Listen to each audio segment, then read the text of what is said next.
माननीय अध्यक्षा महोदय, आज मैं सदन को एक कहानी सुनाना चाहता हूं। कहानी का शीर्षक है चौथी पास राजा।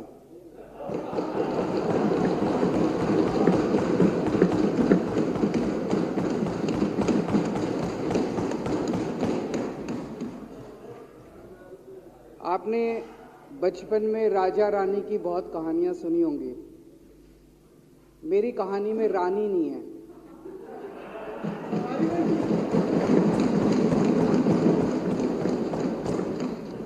बस राजा है।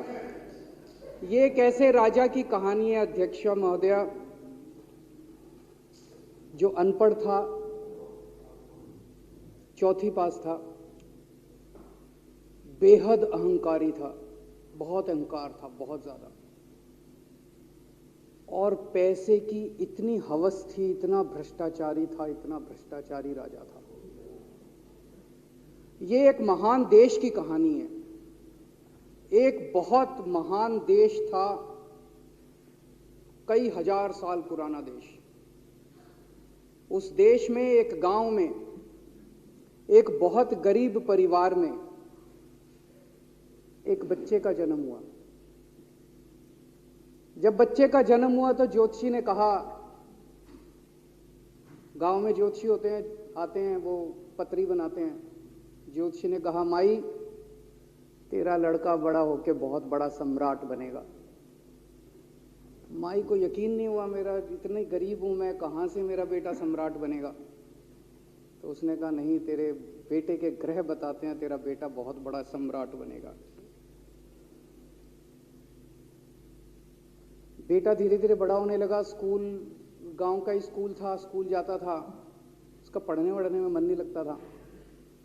तो चौथी के बाद उसने किसी तरह से चौथी करी, चौथी के बाद उसने स्कूल छोड़ दिया। गांव के पास एक रेलवे स्टेशन था।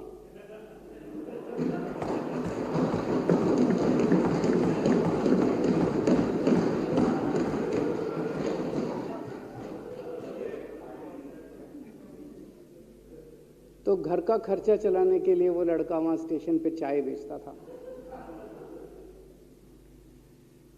लड़के को भाषण देने का बड़ा शौक था। सारे गांव के लड़कों को इकट्ठा कर लेता, आसपास के गांव के भी इकट्ठा कर लेता, सामने वो खाट डाल लेता, उस पर चढ़ जाता और भाषण देता। धीरे धीरे आसपास के गांव के लड़के भी इकट्ठे हो गए। जिस भी चीज में भाषण देता, एक बार शुरू हो जाता तो बंद ही नहीं होता। अब ज्योतिषी ने कहा था, लड़का बड़ा हुआ, बड़ा होके एक दिन उस महान देश का वो राजा बन गया। पूरे देश में उसका नाम हो गया चौथी पास राजा। लोग उसको चौथी पास राजा कहते थे। अब उसे आता जाता कुछ था नहीं, पढ़ा लिखा था नहीं। अफसर आते, कुछ अंग्रेजी में चपर चपर करते, उसको समझ नहीं आता। अफसर जो मर्जी उससे साइन करा के ले जाते, जो मर्जी उससे साइन करा के ले जाते। अब वो कुछ पूछे अफसरों से तो उसे भी शर्म आती थी कि मैं पूछूंगा तो उनको लगेगा अनपढ़ आदमी है, पता चल जाएगा। तो उसके भी दिल में ये रहता था, यार मैं पूछूं ना पूछूं। पता नहीं किस किस चीज पे उसने चौथी पास राजा ने साइन कर दिए। फिर धीरे धीरे राजा को ये बुरा लगने लगा, यार ये मेरे को चौथी पास कहते हैं। तो उसने एक फर्जी डिग्री बनवा ली।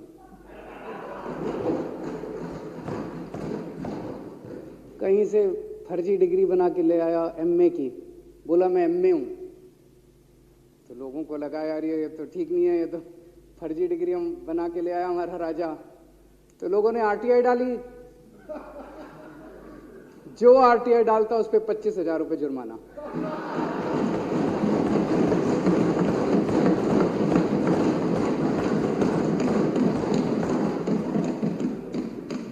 आपके नेता की बात नहीं कर रहा। आप लोग भी हंस सकते हो।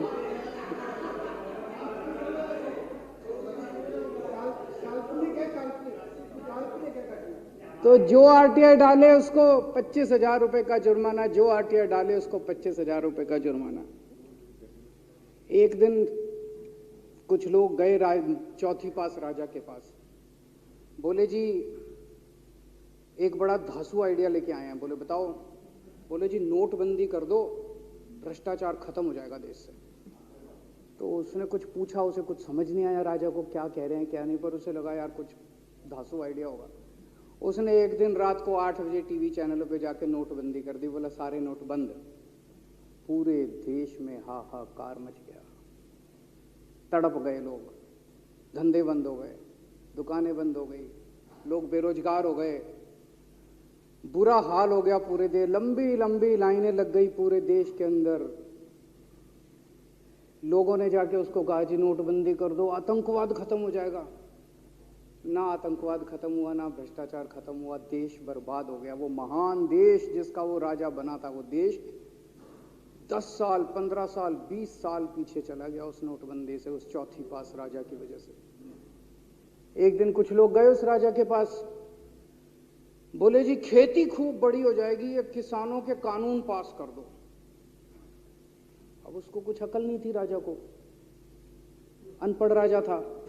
उसने साइन कर दिए, 3 काले कानून पास हो गए किसानों के। पूरे देश के किसान सड़कों पे, जगह जगह मोर्चे, 750 किसानों की मौत हो गई 1 साल के अंदर। अंत में राजा को वो कानून वापस लेने पड़े।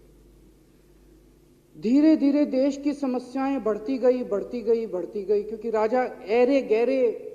इससे पहले एक और राजा आया था, मोहम्मद बिन तुगलक, वो भी ऐसे ही करता था। कभी उसने देश की राजधानी बदल दी, कभी बोला मैं चमड़े के सिक्के बनाऊंगा। उसी तरह से ये था अनपढ़ राजा, कुछ भी कर देता था। अब राजा को एक दिन लगा यार मैं तो राजा बन गया, पता नहीं कितने दिन रहूंगा। तो उसकी गरीबी में जो जीवन उसने जिया था, उसे लगा यार पैसे तो कमाने चाहिए। पैसे कैसे कमाऊं? पैसे कमाऊंगा तो जनता में छवि खराब होगी। तो उसने अपने एक दोस्त को बुलाया और उस दोस्त को बोला कि ऐसा करते हैं कि मैं तो राजा हूं, सारे सरकारी ठेके तेरे को दिलाऊंगा, सारी कंपनियां तेरे को दिलाऊंगा, सरकारी पैसा तेरे को दिलाऊंगा, नाम तेरा पैसा मेरा। तेरे को पूरे उस पे 10% कमीशन तेरे को मिलेगा, सारा पैसा मेरा। दोस्त मान गया। दोस्त को क्या था, फ्री में पैसा मिल रहा था, दोस्त मान गया। उसके बाद दोनों ने मिलके जो देश को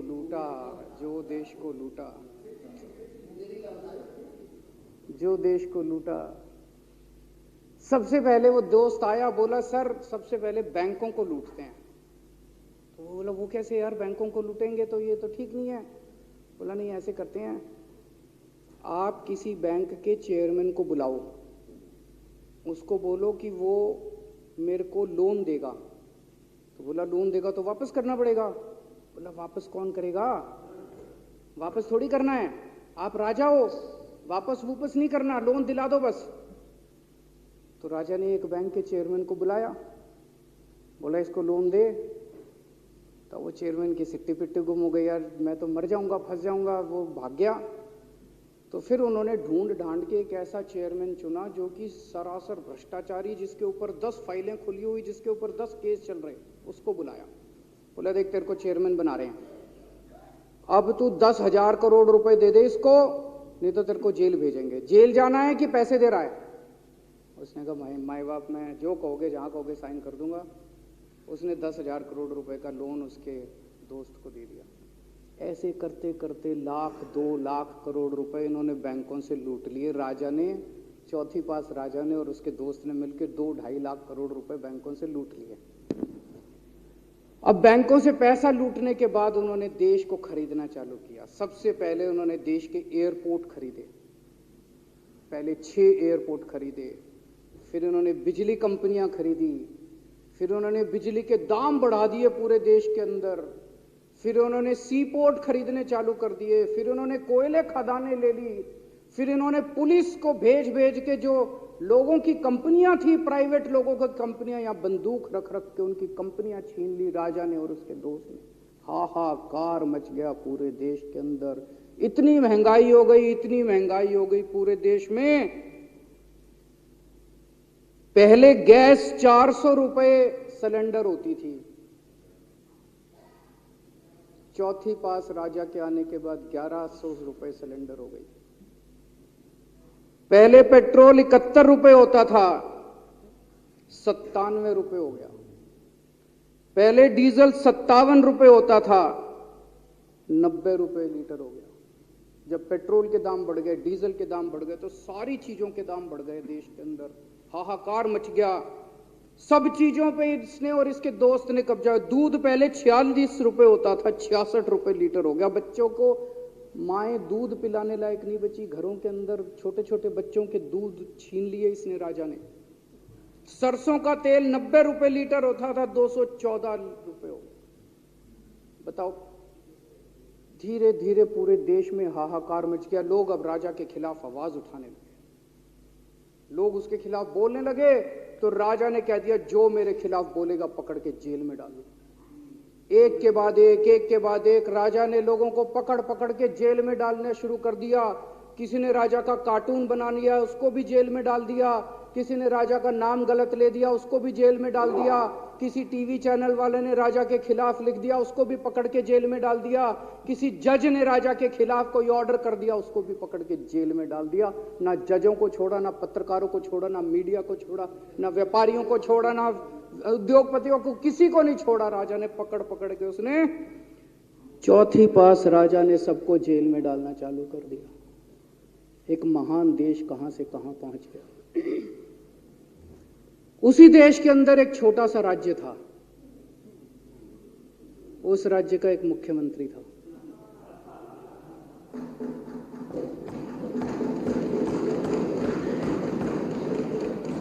उनके चेहरे पे भी स्माइल आ गई, उनके चेहरे पे भी उम्मीद की किरण छा गई। वो मुख्यमंत्री अपने लोगों का खूब ख्याल रखता था। वो मुख्यमंत्री कट्टर ईमानदार था। वो मुख्यमंत्री कट्टर देशभक्त था। वो मुख्यमंत्री पढ़ा लिखा था।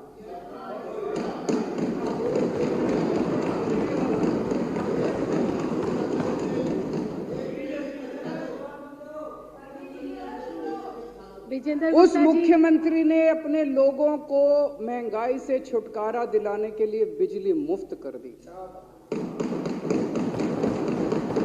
भाई साहब, उसके बाद तो चौथी पास राजा पागल हो गया। उसने बुला के जो हड़काया उस मुख्यमंत्री को कि तेरी हिम्मत कैसे हुई। उसे लगा राजा ने तो सारी बिजली कंपनियों पे कब्जा कर रखा था। उसे लगा अगर ये बिजली मुफ्त करने लग गया तो बाकी देश में तो मेरा बेड़ा गर्क, मेरी बिजली कंपनियां लुट जाएंगी, ऐसे कैसे चलेगा। उसने उसको कहा, खबरदार, तूने बिजली मुफ्त की। मुख्यमंत्री नहीं माना। धीरे धीरे उस मुख्यमंत्री ने अपने गरीबों के स्कूल ठीक करने चालू कर दिए। तो राजा ने उसको बुला के और हड़काया। राजा बोला, ये क्या कर रहा है तू, स्कूलों के में बच्चों को पढ़ाता है, तू स्कूल खोल रहा है, ये बंद कर, ये सब, ये नहीं चलेगा इस देश का। वो नहीं माना मुख्यमंत्री। फिर उसने मुख्यमंत्री ने सबके इलाज मुफ्त कर दिया, सबके लिए शानदार मोहल्ला क्लिनिक खोल दिए, इलाज मुफ्त कर दिया। राजा तो बिल्कुल ही पागल हो गया। धीरे धीरे जनता को पता चला कि राजा कैसा है। एक दिन लोगों ने उस राजा को उखाड़ के फेंक दिया।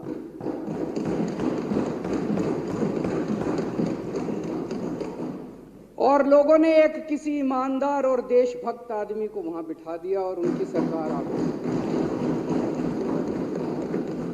और उसके बाद देश से महंगाई खत्म हुई और देश रात दूनी चौगुनी तरक्की करने लगा। तो जैसे हम बचपन में सुना करते थे, moral of the story, Hindi में क्या कहते, मॉरल ऑफ द स्टोरी का मतलब भाई इस कहानी में क्या प्रेरणा मिलती है। इस कहानी से, इस कहानी से ये प्रेरणा मिलती है कि अगर आपके देश में महंगाई है, आपके देश में समस्याएं हैं, आपके देश में सब कुछ गड़बड़ चल रहा है, तो सबसे पहले जांच परख के देखो आपका राजा अनपढ़ तो नहीं है। अगर आपके देश में सब गड़बड़ चल रहा है, बेरोजगारी है, बहुत सारी समस्याएं हैं, जरा देखो राजा, आपके राजा को कोई दोस्त तो नहीं है।